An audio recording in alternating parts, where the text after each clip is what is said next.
กับสุขสบายดีทานผู้ชมมาพบกับบาเซมบุเทมือนี้บาเซมบุเทมากราบมาขอพรนำองค์พระธาตุอีหั่งนั่นเองพี่น้อง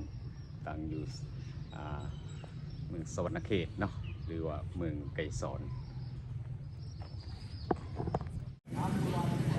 อันนี้วันที่2 เดือน 9 2025พาไอ้น้องครอบครัวมาไหว้มาขอพรพระธาตุอีหั่งท่านผู้ชมมากันเจ้าหน้าที่โอ้จะเข้ากองโมเสกนี่เนาะเพิ่นกระแซวเพิ่นกระจือได้ท่านผู้ชมได้FC บ่เซงเนาะตรงนี้เนาะจะถือน้ำเด้เนาะยังสิถึกอยู่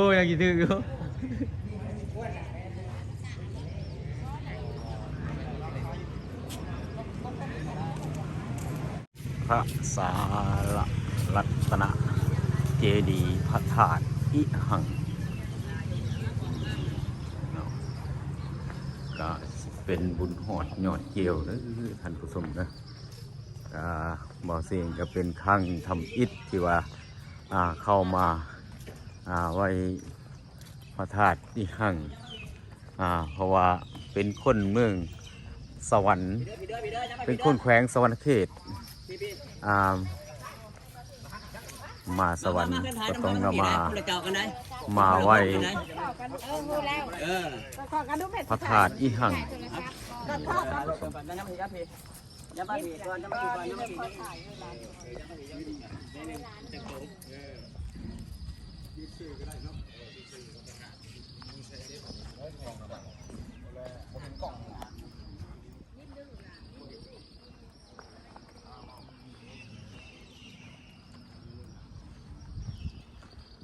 โอ้กวางสำราญตาเด้อท่านผู้ชมก็คือว่าแล้วบ่เสียงก็เป็นเทือธมิตรมา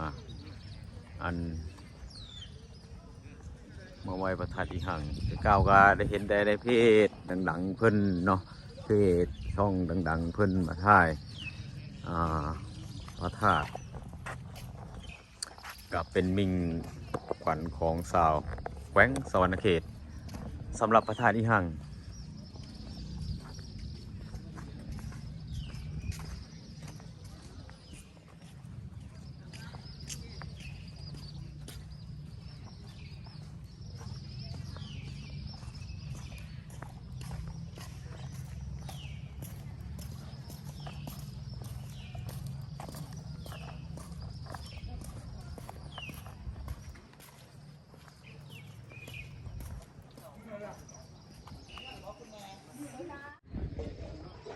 ขอย่างอ้อมหอบพระธาตุอีหั่งก่อนท่านผู้ชมกระทุ่งถ้าเป็นงานบุญที่ว่าสำคัญนี่ก็คนสิหลายที่ว่าโมเสกก็เห็นในเพจดอกเห็นในเพจในซ่องเพิ่นเอาลงมาแต่ว่าเป็นวันของธรรมดาอันนี้สำหรับมื้อนี้กับบ่เห็นหลายถ้าว่าสมเทียบกับพระธาตุโพนนี่ก็สิหลายแห่งนี่พระธาตุโพนเนาะวันธรรมดาก็หลายเนาะแต่ว่าจุดนี้อาจจะเป็นเพราะว่ามันห่างไกลแน่ลือเลยก็อีกจุดหนึ่งก็อยู่ที่ว่าบุคคลที่ว่าศรัทธาเนาะบุคคลที่ว่าศรัทธาสำหรับบ่อเสงแล้วความซื่อถือของบ่อเสงนี่ก็คือว่าบ่อเสงศรัทธาอยู่แล้วเนาะองค์พระธาตุอีหั่งนะครับศรัทธาแต่ว่ามื้อนี้ก็คือเป็นมือทำอิฐเป็นข้างทำอิฐของบ่อเสงที่ว่าได้บุญไม่บุญหอดยอดถึงที่เราจะมากราบมาไหว้ของพระธาตุอีหั่งเนาะขอให้ชีวิตการเป็นอยู่ประสบแต่ความสุขความเจริญเนาะและท่านผู้ชมที่บ่มีโอกาสมาที่รับชมทางช่องวิดีโอของบ่อเสงเนาะก ก็ขอให้ได้บุญได้กุศลไปพร้อมๆกันอันนี้เว้าถึงความเชื่อเนาะอันนี้บ่เสียงที่แจ้งตื่มท่านผู้ชมเนาะสำหรับบุคคลที่ว่าเคยมาแล้วก็บ่เป็นหยังเนาะเลื่อนผ่านได้หรือพังไปก็ได้เนาะสำหรับท่านที่ว่ายังบ่เคยมาเนาะกฎของเพิ่นก็คือว่าถ้าว่าผู้หญิงแล้วขึ้นไปในของแทนอันธาตุอีหังบ่ได้เด้อถ้าเป็นผู้ชายหันได้ขึ้นไปไว้อยู่ถึงได้เนาะถ้าผู้หญิงน่ะสิเพิ่นสิให้ไว้อยู่ข้างนอกอยู่ทางนอกพี่ได้เพิ่นบ่เฮอเข้าในบ่คืออัน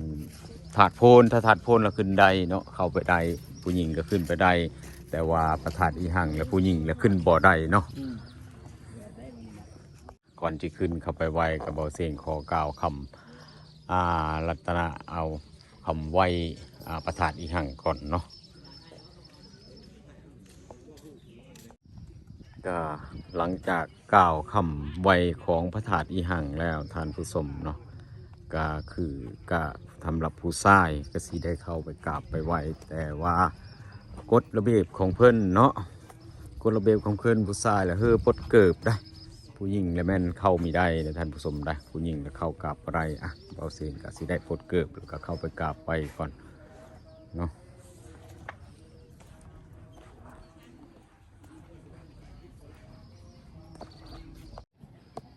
ก็